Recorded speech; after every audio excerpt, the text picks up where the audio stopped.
Naam. Bismillah. Assalamualaikum warahmatullahi wabarakatuh. Waalaikumsalam Innal Waalaikumsalam hamdalillah warahmatullahi wabarakatuh. nahmaduhu wa nasta'inuhu wa nastaghfiruh wa na'udzu billahi min syururi anfusina wa min sayyiati a'malina. May yahdihillahu fala mudilla lahu wa may yudlil fala hadiya lahu.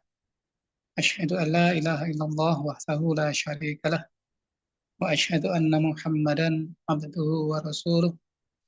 Allahumma shalli ala Muhammad wa ala ali Muhammad. Para mahasiswa sekalian yang semoga dirahmati Allah Subhanahu wa taala, kita bersyukur pada pagi hari ini kita bisa melanjutkan perkuliahan kita di pertemuan yang ke-11 ya. Insyaallah. Tidak lupa salam dan salawat semoga tercurah kepada Rasulullah Muhammad sallallahu alaihi wasallam, pada keluarga beliau, pada para sahabat dan orang-orang yang istiqomah melaksanakan sunnah-sunnah beliau, mudah-mudahan termasuk kita semuanya, insya Allah. Baik, di pertemuan yang telah lalu kita membahas terkait dengan aktivitas belajar dan faktor-faktor yang mempengaruhi, kemudian masuk ke motivasi belajar ya, dan hari ini kita sedikit mengulang motivasi belajar dan juga pematangan psikologis ya. Karena hal ini saling berkaitan antara motivasi belajar dan juga kematangan psikologis ini. Namun sebelumnya kita presensi dulu seperti biasa di pertemuan yang ke-11 ini, insya Allah. Baik, langsung saja kita presensi ya. Mbak Lestari Pujiastuti ada? Hadirah Ustaz. Mbak Okti Aulia, Hadirah Ustaz. Mbak Nabila, Hadirah Ustaz. Mbak Habidah Rahmah, Hadirah Ustaz. Mas Ghifar Aska Mumtaza, Hadir Ustaz. Mas Berlian, Mbak Berlian, Hadirah Ustaz. Mbak Karisatun, Hadirah Ustaz. Mbak Atikah Rahmah, Hadirah Ustaz. Mbak Eka Lutfiah, Hadirah Ustaz. Mbak Siti Saidah, Hadirah Ustaz. Mbak Nur Ain Winson, Hadirah Ustaz. Mbak Askia,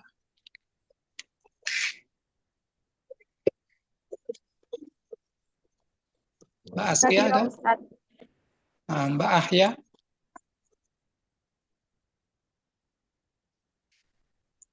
Mbak Ahya ada?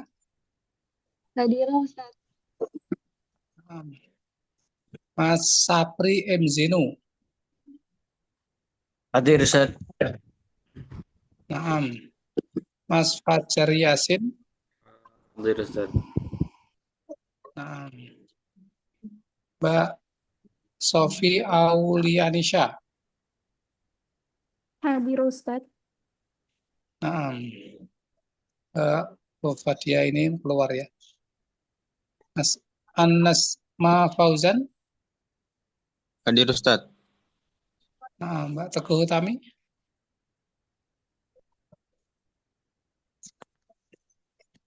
Mbak Teguh Utami ada? Hadirah Ustaz. Mbak Najwa, Hadirah Ustaz. Mbak Nurul Farah, Hadirah Ustaz. Mas Didik,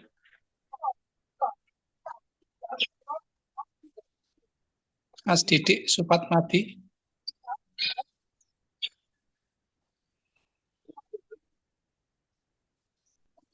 Didik belum ya? Mas Imron, Walia Kombih. Hadir Ustaz. Hadir. Naam. Naam. Ummu Abdurrahman. Hadirah. Naam. Mbak Zahrah. Hadirah. Naam. Berarti ini yang belum satu ya, Mas Didik Cepat Madi. Oh ya, Ustaz Didik izin Ustaz. Izin. Izin nggak masuk atau izin belum masuk? Kayaknya nggak masuk Ustaz, soalnya beliau ya sedang jadi juri Ustaz. Oh ya, naam. Izin ya. Iya. Izin. Nah, sudah lengkap ini, insya Allah. Kita masuk ke materi ya. Nanti dua hal mungkin yang perlu kita pelajari bersama terkait dengan motivasi belajar dan juga kematangan psikologis ya. Baik di motivasi belajar ya. Ini suatu yang sangat penting ya dan perlu dipahami oleh para pengajar dan juga calon guru yang mungkin yang belum mengajar ya. Kaitannya dengan motivasi belajar kali sangat menentukan keberhasilan bahkan tujuan dari belajar itu sendiri. Adapun motivasi belajar ya, motivasi itu adalah sesuatu yang mendasari seseorang untuk melakukan suatu perbuatan. Ini secara umum ya. Di motivasi itu sesuatu yang mendasari seseorang untuk melakukan suatu perbuatan. Dan motivasi ini selalu berkaitan dengan tujuan. Namanya orang melakukan tujuan pasti, seorang melakukan perbuatan pasti memiliki tujuan.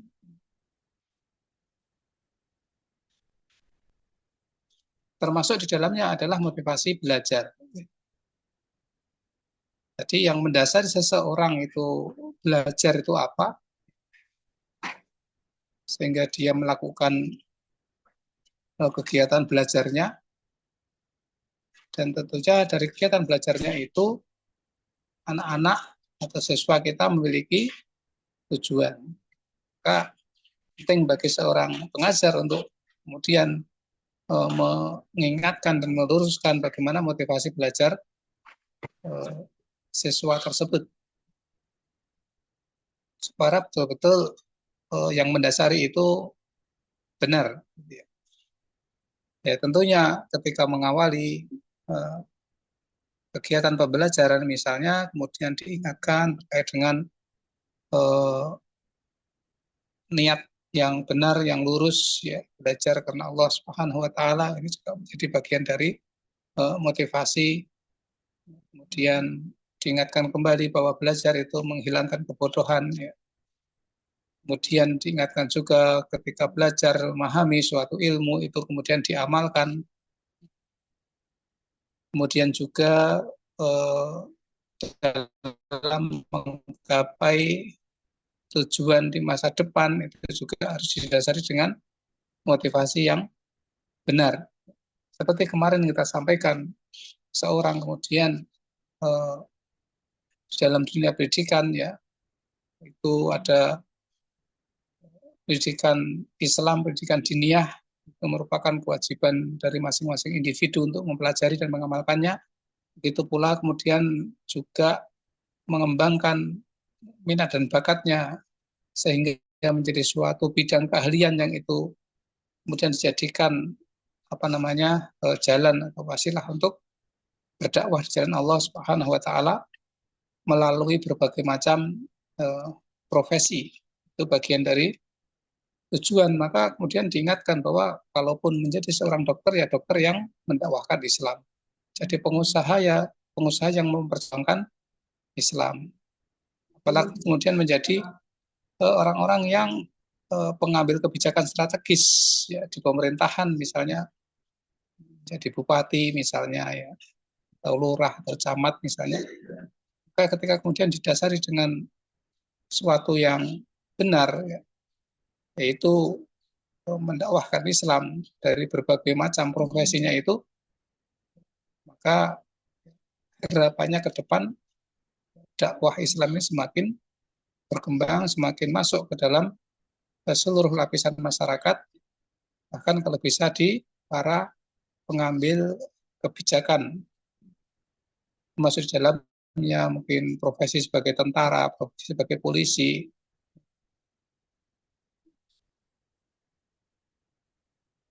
Ini pentingnya motivasi, sehingga dan ini tentunya guru ini yang kemudian bisa menanamkan, menguatkan dari motivasi belajar anak tersebut. Sehingga di antara fungsi motivasi di sini adalah pendorong untuk berbuat sesuatu dari setiap aktivitas yang dilakukan. Sudah kita singgung ya. Fungsi motivasi, kemudian juga motivasi ini sebagai penentu arah perbuatan dan mencapai tujuan yang tujuan yang ingin dicapai. Penentu arah perbuatan. Makanya penting kemarin kita sampaikan ya untuk memiliki satu arah yang jelas sehingga sampai kehidupan yang akan datang ya, di hari tuanya, di hari karir pekerjaan dan seterusnya itu betul-betul terarah.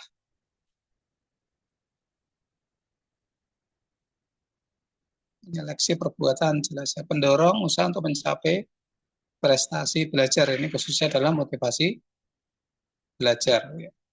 Adapun di antara faktor yang mempengaruhi motivasi belajar, termasuk lebih mengerucut kepada motivasi belajar. Di sini ada faktor internal, faktor eksternal, khususnya dalam kegiatan belajar. Jadi yang pertama dari faktor internal itu adalah kepribadian siswa.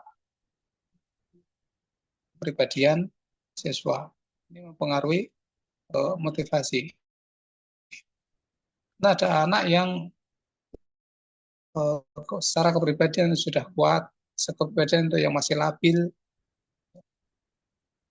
dan seterusnya, itu perlu dipetakan oleh guru. Kemudian bagaimana kemudian memotivasi siswa dalam belajarnya ini untuk mencapai tujuan, memiliki arah yang jelas.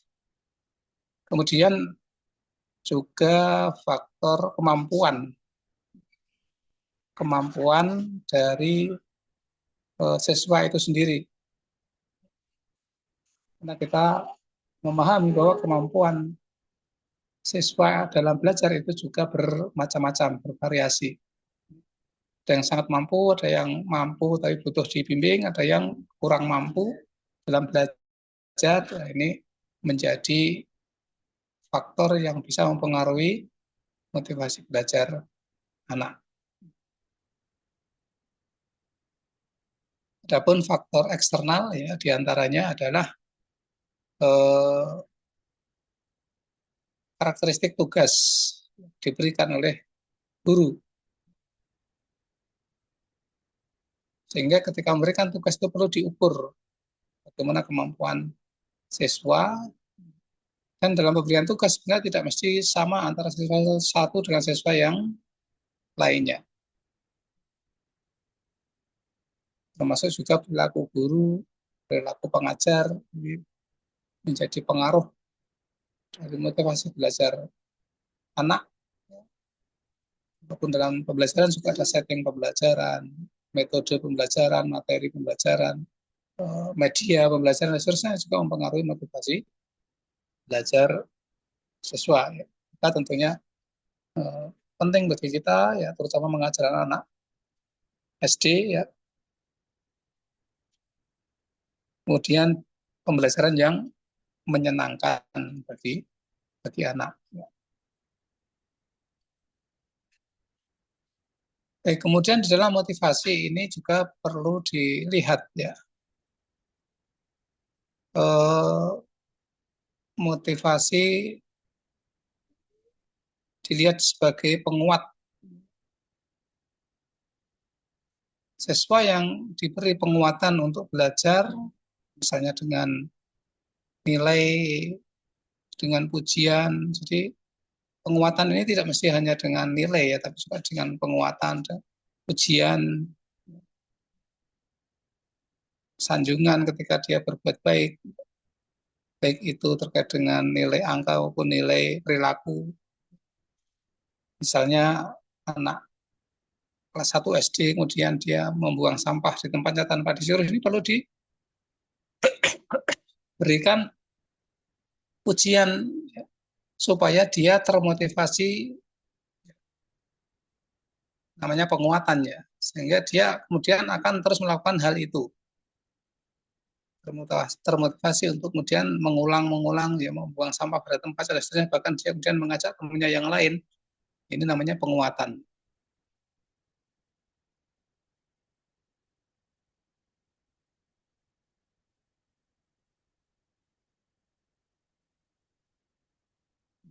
Dan juga tentunya kemudian nanti berimbang antara ujian, pemberian hadiah, dan juga dengan hal yang sebaliknya, yaitu hukuman, pelanggaran tata tertib dan seterusnya.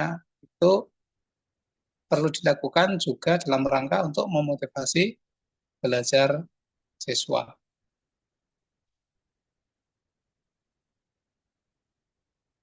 Namun perlu dilihat ya bagaimana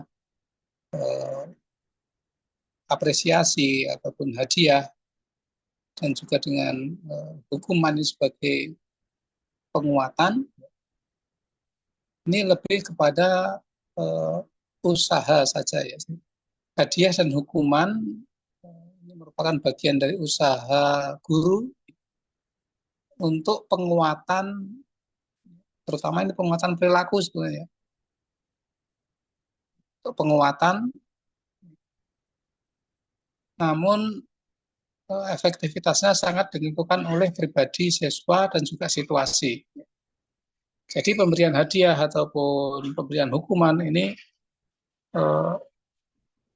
efektivitasnya, efektif dan tidaknya ini ditentukan banyak faktor. Bagaimana kepribadian siswa, dan juga bagaimana situasi dan kondisi siswa tersebut ya. Sebagai contoh misalnya terkait dengan hukuman ya, anak yang melanggar misalnya, ya kemudian anak itu dihukum dengan lari lapangan 10 kali misalnya. Maka ini menjadi tidak efektif ketika anak yang dihukum itu adalah anak yang aktif, suka bergerak. Justru dengan dihukum lari dia itu bukan hukuman, tapi justru malah itu menyenangkan buat dia.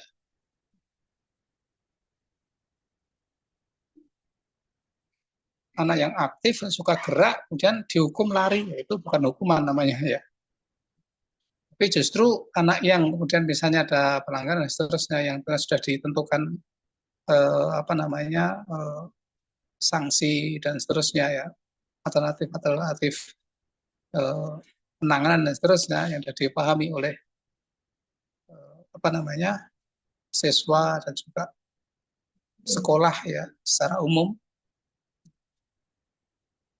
Maka ketika ada anak yang aktif, banyak gerak, dan ada pelanggaran di sana ya, dia suruh duduk anteng. Nah, itu baru malah ini ya, di depan duduk, kemudian disuruh untuk memikirkan apa yang telah dilakukan. Itu di situ justru bisa memberikan penguatan dan juga kesadaran bagi siswa bahwa siswa tersebut memang betul-betul melanggar. Sehingga bentuk penanganan pelanggaran ataupun hukuman misalnya itu juga melihat bagaimana kepribadian siswa. Kita contohkan tadi ya, nah yang aktif, gerak, dan seterusnya, dan dia ada pelanggaran, dihukum dengan lari, itu bukan hukuman bagi dia. Justru sesuatu yang sangat menyenangkan, yang ditunggu-tunggu dia. Begitu pula terkait dengan pemberian hadiah, ini tentunya juga melihat situasi dan kepribadian siswa juga. Kemudian yang terpenting dalam pemberian hadiah ini jangan sampai kemudian merubah niat dari siswa tersebut dalam belajar. Sehingga sebaiknya ya hadiah ini lebih kepada apresiasi yang itu langsung ya, artinya bisa nggak usah diberikan tahu dulu, tapi ketika ada anak yang berprestasi kemudian diberikan hadiahnya. Hadiah tidak mesti mahal ya.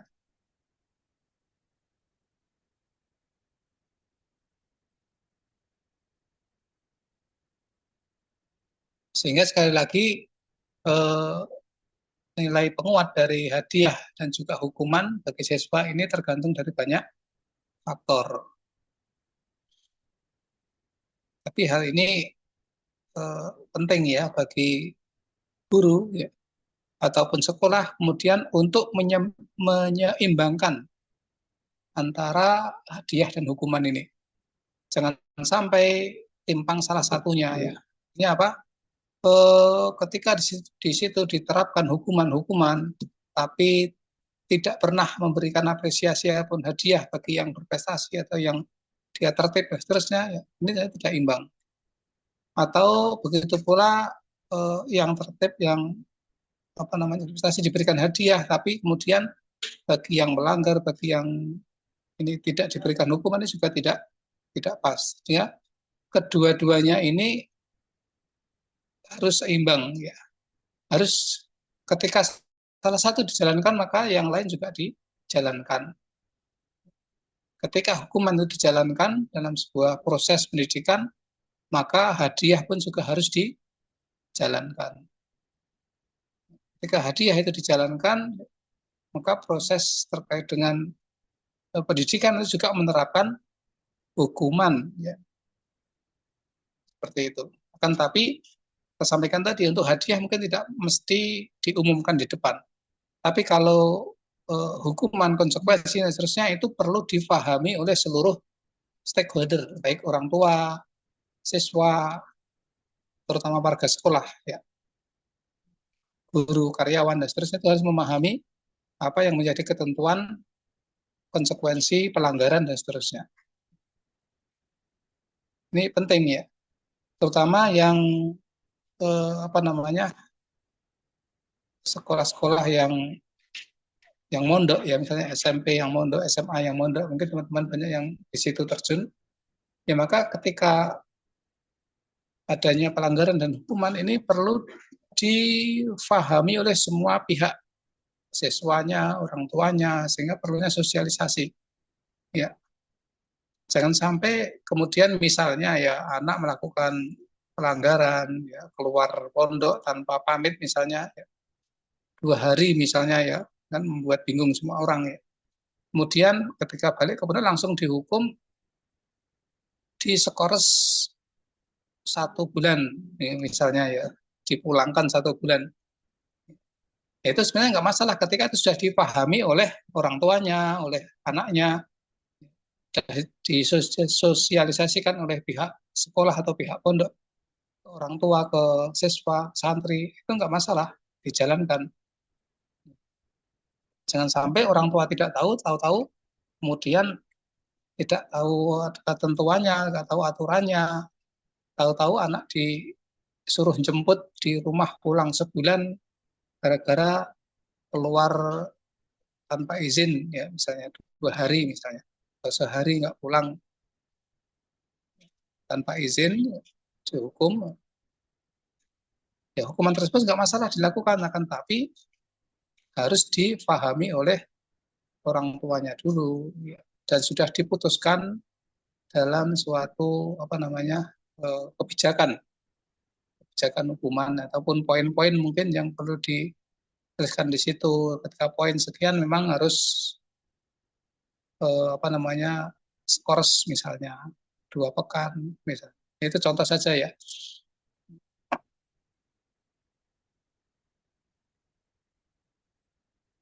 Sehingga ini apa namanya ya, mengurangi potensi konflik antara sekolah pondok dengan orang tua ya.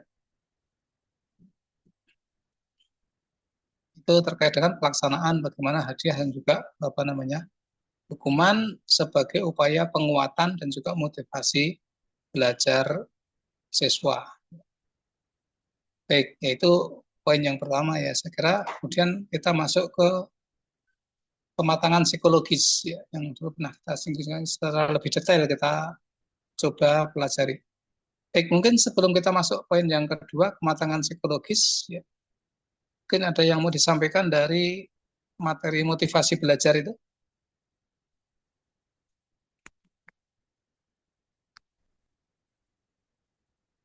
Dari teman-teman sekalian, silakan kalau ada yang mau didiskusikan dulu.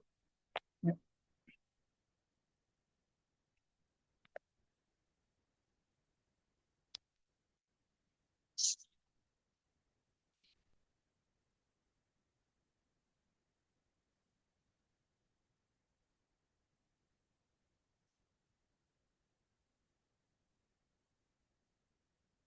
Mungkin sekolah-sekolah yang telah menerapkan di antum sekalian.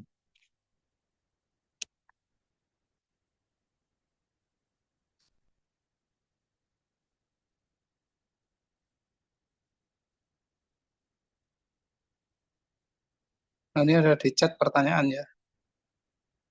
Pertanyaan di chat, bentar, saya lihat. Nah, Afwan, bagaimana jika anak-anak sudah dimotivasi tapi masih saja tidak semangat untuk belajar? Ya, baik. Berarti dalam hal ini ya perlu dilihat. Berarti motivasinya belum apa namanya, dapat dikatakan belum efektif ya. Belum bisa kemudian meningkatkan belajar anak, semangat belajar anak. Maka yang perlu dilihat dievaluasi adalah teknik motivasinya, bentuk motivasinya dan seterusnya. Sehingga eh, tentunya motivasi di sini kita juga melihat bagaimana kepribadian anak. Anak yang satu dengan anak yang lain itu tentunya berbeda cara memotivasinya, ya, ataupun materi memotivasinya.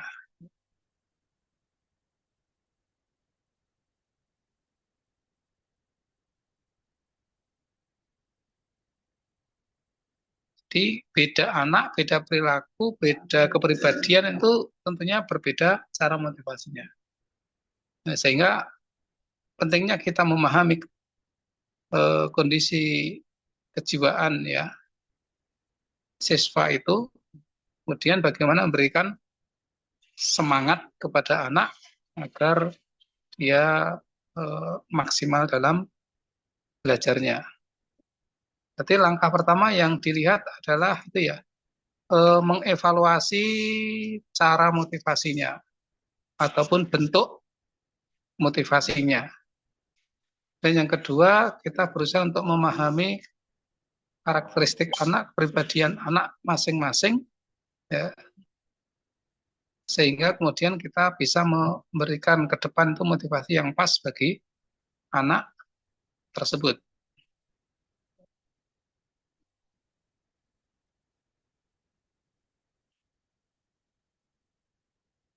Itu ya, mungkin bisa dipahami ya, secara konsep seperti itu.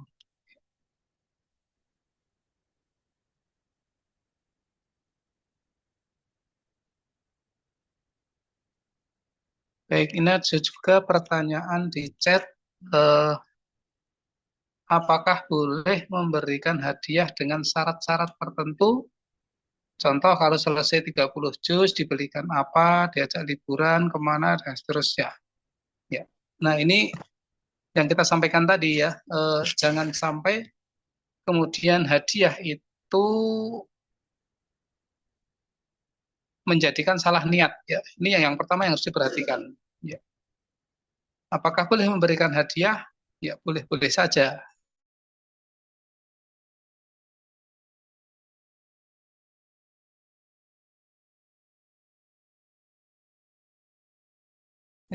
Mensyaratkan sesuatu. Ya. Ini dikhawatirkan menjadi salah niat. Seperti tadi ya, niatnya menghafal selesai 30 juz karena akan diajak liburan kemana dan seterusnya ya. Nah, kemudian misalnya apa namanya ya dengan syarat sebelum melakukan ini yang nggak boleh ya. Tapi ketika mencapai prestasi sesuatu, misalnya tasmi 5 juz ya kemudian diajak libur, nah itu nggak masalah. Atau mungkin eh, dimotivasi untuk terus belajar sampai kemudian ternyata anak itu selesai 30 juz dibelikan motor, nggak masalah. Tapi jangan dikasih lebih dulu ya. Di apa namanya dikasih tahu kalau nanti kamu lulus 30 juz tak belikan motor misalnya. Itu justru dikhawatirkan motivasi menghafalnya karena motor. Ini kan ya, sayang sekali ya. Lebih bagus ketika anak selesai 30 juz ya kemudian dibelikan motor. Ini disampaikan ya. Ini hadiah karena apa namanya kamu telah selesai 30 juz tak belikan motor. Ini bentuk bagian dari apresiasi. Ya. Kemudian tolong setelah kita belikan motor ini uh, setiap hari di murojaah ya, ditarget dan seterusnya. Ya. Kemudian dipantau itu lebih bagus seperti itu daripada kemudian memberikan hadiah tapi sebelumnya dikasih syarat-syarat ya untuk selesai 30 juz ya, dibelikan ini itu dan seterusnya ya. Ini menurut pandangan anak ya, karena bisa merubah merubah niat seorang yang itu sebenarnya fatal ya dari sisi syariat kita ketika kemudian merubah niat menghafalnya. Berarti ya terkait dengan benda, harta, keduniaan dan seterusnya. Tapi apresiasi itu penting ya. Apresiasi itu penting.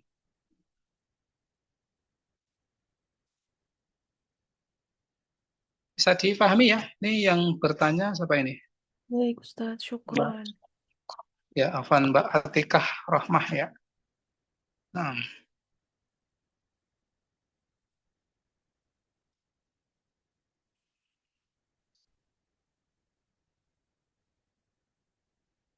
baik.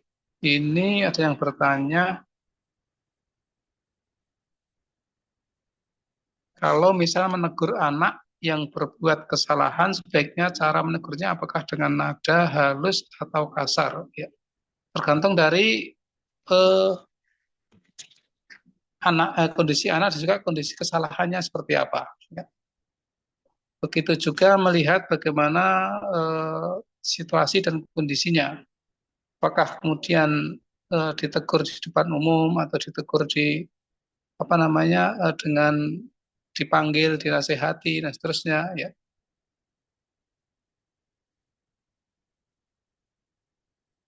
Ini melihat dari bagaimana eh, yang dilanggar seperti apa gitu ya.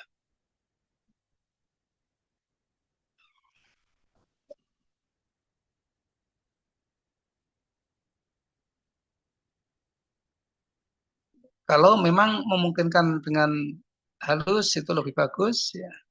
Tapi kalau memang itu kemudian memang apa namanya misalnya terkait dengan sesuatu yang jelas-jelas kemaksiatan dan seterusnya ya bisa dilihat bagaimana kadar kemaksiatannya tersebut ya. Bahkan eh, apa namanya dengan nada apa namanya ya marah itu sekarang dibutuhkan ketika itu memang betul-betul melanggar syariat misalnya.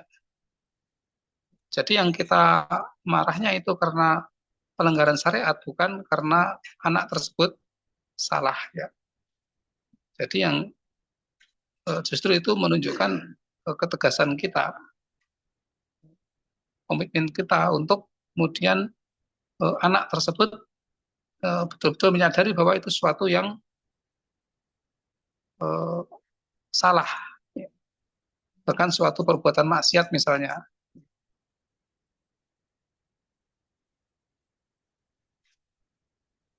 Jadi kembali lagi tergantung dari ini ya, sama kondisi kesalahannya itu seperti apa. Apakah sekedar hanya dia melanggar ketentuan dan seterusnya, ya itu bisa dengan halus. Tapi kalau dia berbuat maksiat misalnya, yang melanggar syariat itu ya bisa ya bahkan sampai dengan nada yang marah gitu ya. Marahnya bukan ke ini, tapi kita marah terkait dengan kemaksiatan yang dia lakukan, ya. Kemaksiatan yang terjadi, ya. Gitu.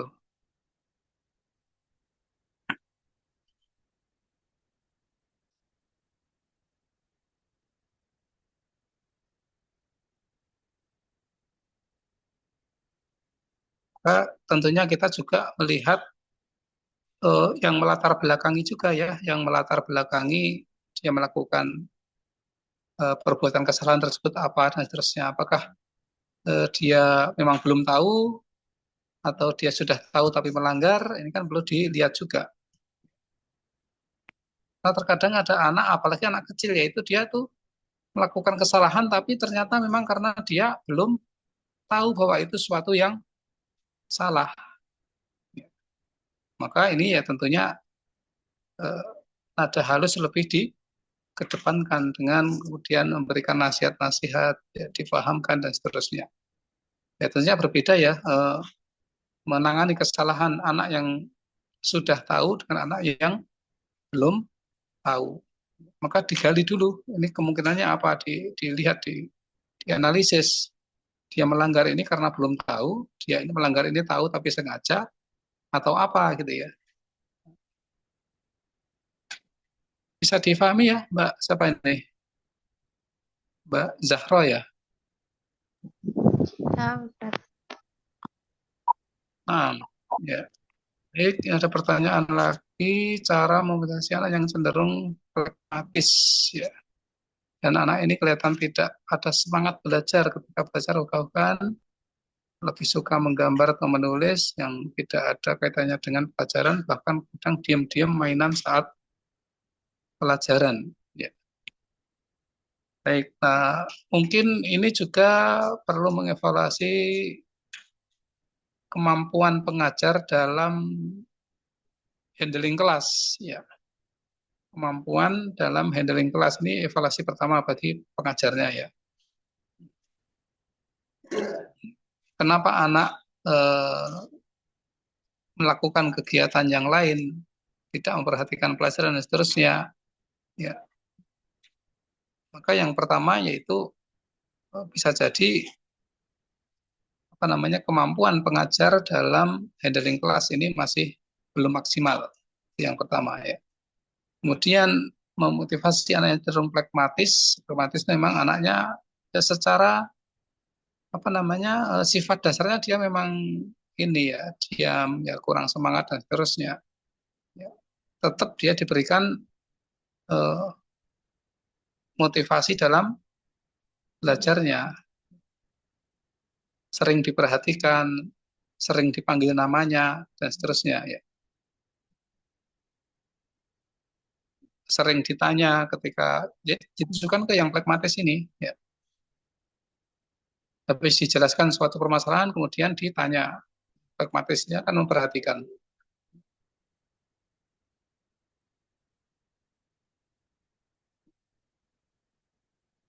Dan juga dilihat kembali apakah karena memang dia apa namanya tidak memperhatikan itu karena dia memang sudah memahaminya ya, sehingga dia merasa ya apa namanya ya sudah paham dengan pelajaran yang disampaikan, kemudian dia melakukan kegiatan yang lainnya ya. Ini biasanya anak-anak yang memiliki IQ yang tinggi ya, jadi dia sudah memahami, menguasai pelajaran yang diberikan ya, maka dia kemudian membuat kegiatan yang yang lain. Sehingga lebih kepada bagaimana kemudian handling kelas ini saya lihat ini yang perlu ditingkatkan ya.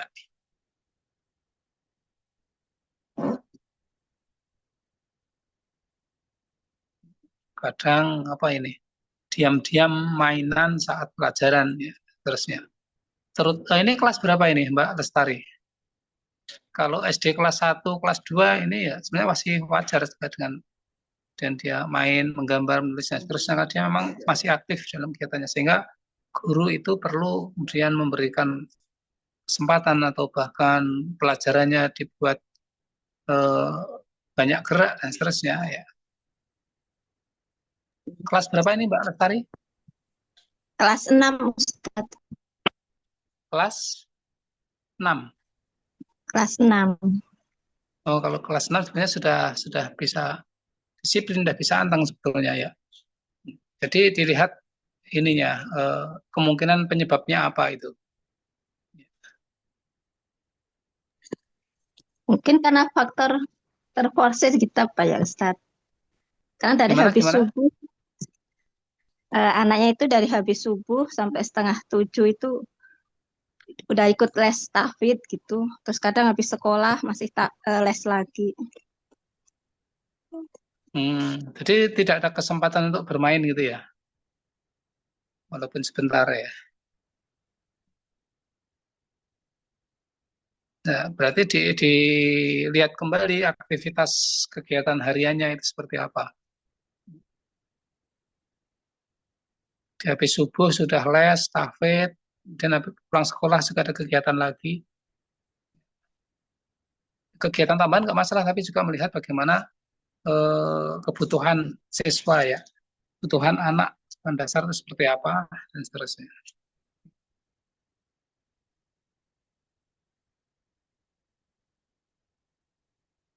Kan begitu ya, Mbak Lestari ya. Ya Ustadz, jazakumullah khair. Wah, ya, insya Allah. Yang lain mungkin yang mau disampaikan dengan motivasi ya. Ustaz, izin bertanya Ustaz. Oh ya, naam. Ini Mas siapa ini? Mas Gifar. Mas Kamu ya, naam. Silakan, Mas. Nah, Ustaz. Ya, Ustaz, kah kita boleh menjadikan murid yang taat dan cerdas ini sebagai motivasi untuk kawan-kawannya yang lain, Ustaz? Dan itu apa? Kita menyampaikannya saat pembelajaran berlangsung itu bagaimana, Ustaz?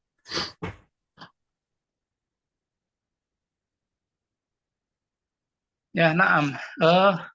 Yang penting kemudian tidak apa namanya ya, terkesan kemudian merendahkan ya, merendahkan siswa-siswa yang lain itu nggak masalah.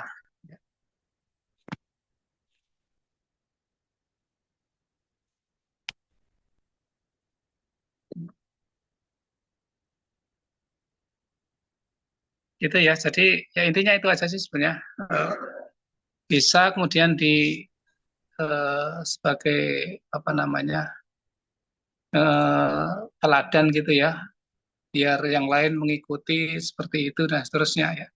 Tapi itu tadi jangan sampai kemudian ada kesan yang muncul eh, anak yang lain itu kemudian merasa apa ya, bukan merasa sih, terkesan direndahkan seperti itu ya, direndahkan atau di apa namanya istilahnya ya.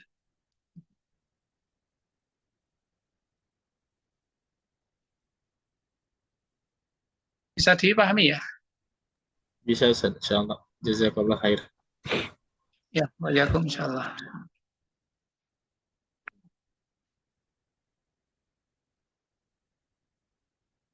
Yang lain mungkin cukup kita lanjutkan di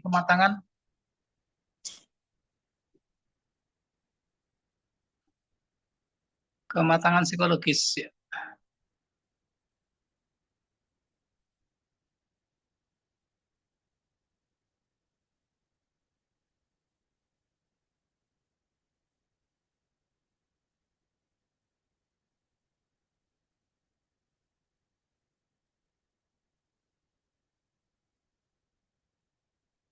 Baik, mungkin untuk motivasi kita cukupkan ya. Kita lanjutkan di materi berikutnya, kematangan ya. Kematangan secara psikologis ini seperti apa?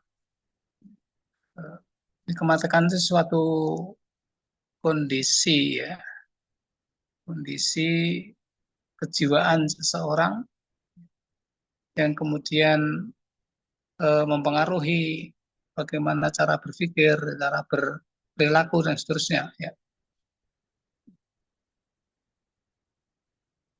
Kemudian di dalam kematangan psikologis ini di antara cirinya adalah seseorang itu mampu berpikir mandiri. Ini terkait dengan apa namanya kemampuan kognitifnya, kematangan secara kognitif. Jadi bisa mampu berpikir secara mandiri, berpikir kritis, logis, dan sistematis. Ini di antara ciri anak sudah mengalami kematangan psikologisnya dari sisi ini ya, dari sisi kognitifnya, mampu berpikir secara mandiri. Jadi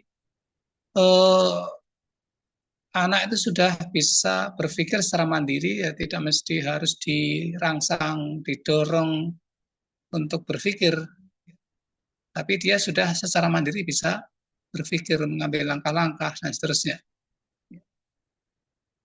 Jadi kemampuan berpikirnya ya, tidak mesti harus didorong, disuruh dan seterusnya untuk berpikir. Dan anak sudah mampu ya ketika kematangan psikologisnya sudah muncul ya itu maka memiliki kemampuan berpikir secara mandiri.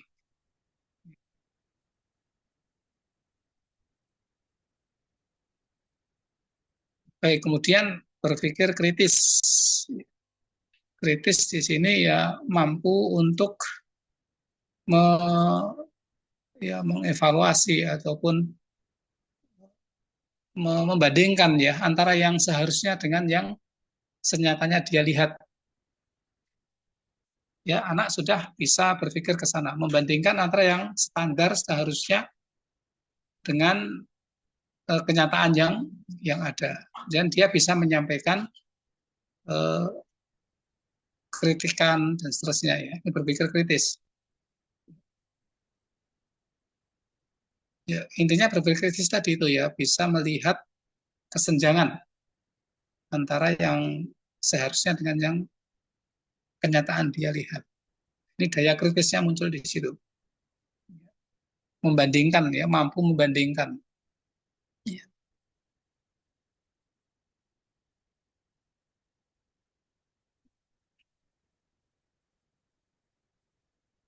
Antara standar yang seharusnya dengan yang kenyataannya. Misalnya apa namanya? Anak yang buang sampah bukan pada tempatnya, ya, maka dia bisa mengkritisi. Karena seharusnya sampah itu dibuang di tempatnya, ini dibuang di teras misalnya. Ya. Contoh kecil ya itu ya. Dan itu berbagai hal ya. Jadi mampu berpikir kritis. Kalau logis itu ya masuk akal ya. Logis masuk akal.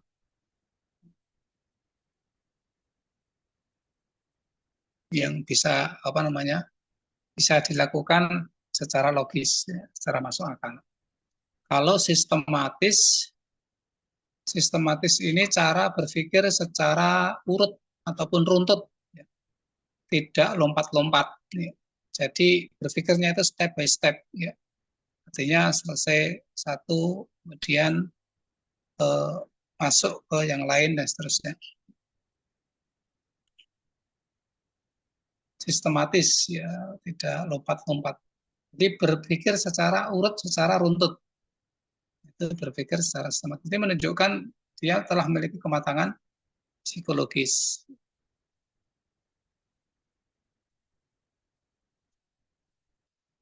Oke, kemudian ciri yang lain adalah seseorang yang telah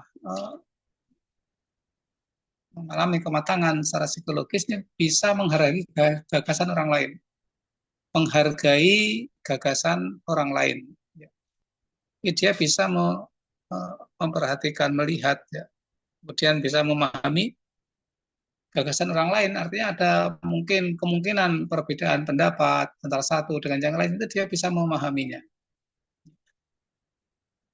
Ini ciri dari kematangan psikologis. Terutama menghargai gagasan orang lain, yang mana gagasan tersebut belum tentu sependapat dengan kita, ya, dengan pandangan kita dan seterusnya. Tapi mampu menghargai pendapat orang lain, gagasan orang lain dan seterusnya. Kemudian yang berikutnya, dapat menerima kritik, ya. Dapat menerima kritik.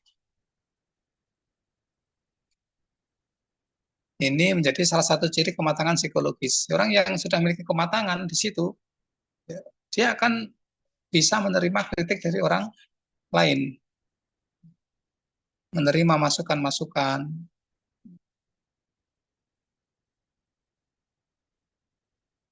Kemudian dalam kegiatan belajar ini, orang yang memiliki kematangan psikologis memiliki kemampuan dan juga kemauan untuk terus belajar.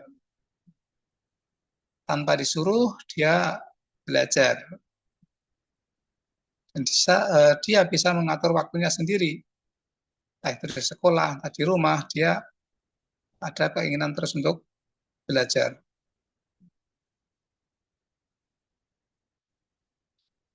Ini ciri, ya, ciri ketika sudah memasuki ataupun mengalami kematangan psikologis. Kemudian faktor yang mempengaruhi kematangan secara psikologis,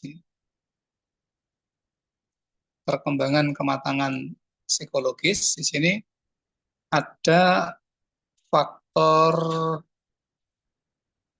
bawaan atau genetik, ya. Pun tidak sepenuhnya, ya, tapi ada faktor itu, faktor genetik, faktor bawaan, yang itu dari gen, ya, pembawaan dari orang tuanya. Kemudian juga dari faktor yang lain, misalnya faktor gizi, faktor makanan, ya. Kemudian faktor pola asuh orang tua, terutama pola asuh waktu kecil, sangat mempengaruhi, ya. Bagaimana ibunya mengasuh anak tersebut, ya, ini menjadi kemudian mempengaruhi kematangan cepat dan tidaknya, ya. Pola asuh orang tua, ya, misalnya perilaku orang tua, ya, termasuk pembiasaan, misalnya makan gitu, ya, makan itu kan harusnya anak 3 tahun sudah bisa makan sendiri, tapi terkadang karena mungkin saking sayangnya orang tua kepada anak, kelas 6 SD, kelas 4 SD masih disuapin. Nah, ini kan justru pola asuh yang kemudian menghambat kematangan secara psikologis. Anak TK sudah bisa makan sendiri, ya, kelas TK, TKB itu sudah bisa. Ya, dibiasakan, dilatih dan seterusnya. Tapi terkadang kalau tidak berarti kan ada orang tua yang pola asuhnya kurang tepat, seperti kemudian tadi itu, ya, makan kelas 4 SD masih disuapin, pakai baju masih dipakein misalnya. Ini kan pola asuh yang kurang pas.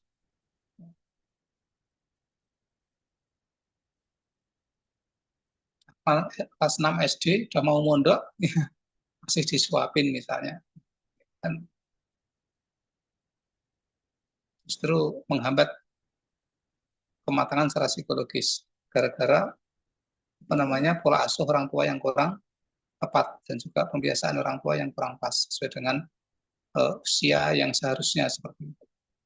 Nah, kemudian juga faktor kebebasan psikologis ya. Jadi kebebasan psikologis, kebebasan secara apa namanya ya. Sebagai contoh misalnya anak di rumah dia kemudian ketika kebebasan psikologis ya, dia tidak merasa tertekan, dia bisa melakukan sesuatu dengan nyaman, dengan tenang. Jadi ada kebebasan secara psikologisnya. Ini mempengaruhi perkembangan kematangan psikologis. Ya, kemudian mungkin kembali ke ciri kematangan psikologis, ya, ciri yang lain ya, yaitu dapat membaca situasi dengan cermat,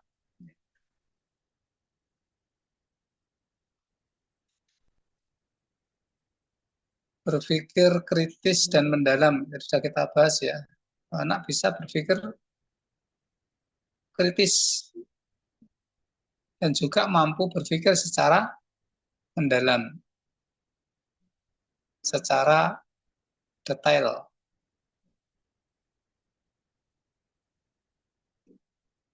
Kemudian anak mampu untuk mengevaluasi pikirannya sendiri. Ini bagian dari ciri perkembangan, ciri kematangan ya. Mampu mengevaluasi pikirannya sendiri.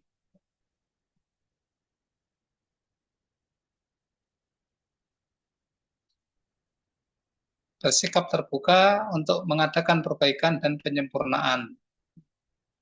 Masuk bagian dari tadi bisa menerima kritik, kemudian dia memiliki sikap terbuka, kemudian siap untuk mengadakan perbaikan dan penyempurnaan, ya, mengetahui. Ya. Ini termasuk bagian dari kemampuan mengevaluasi dirinya sendiri, baik pikirannya, perilakunya, dan seterusnya. Kemudian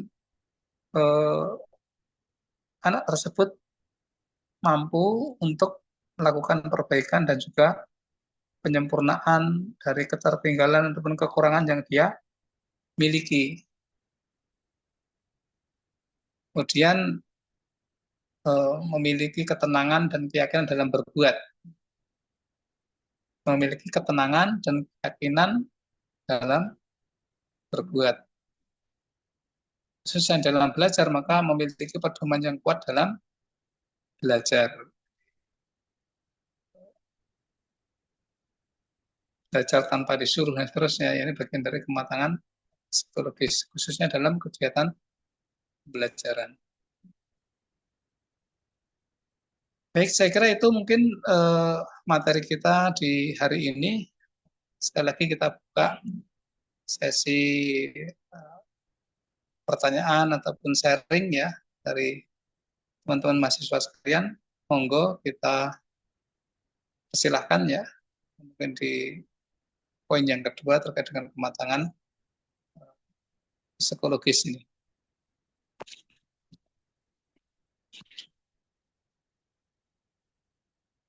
Ada yang mau disampaikan, monggo? Atau mungkin sharing dari teman-teman sekalian?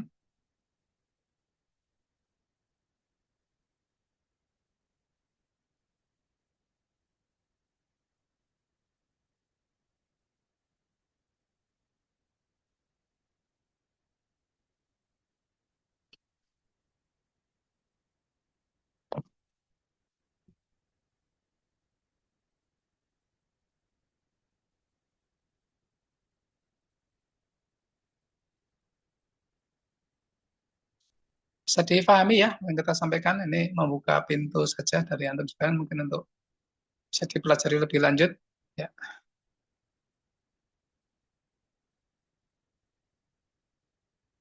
Kita sebagai seorang pengajar ya, sebagai seorang pendidik ya, apalagi antum sekalian sebagai pengelola lembaga pendidikan ya, tentunya secara teori dan juga praktek ini perlu diterapkan dalam dunia pendidikan ya. Bagaimana kemudian ilmu-ilmu psikologis, ilmu kejiwaan itu bisa difahami oleh pendidik dan juga pengampu kebijakan di situ.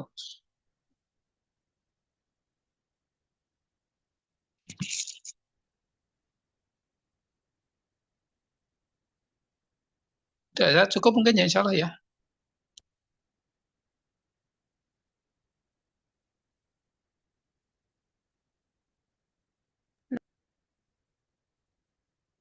Cukup ya. Ini Mbak siapa? Mbak Atikah ya.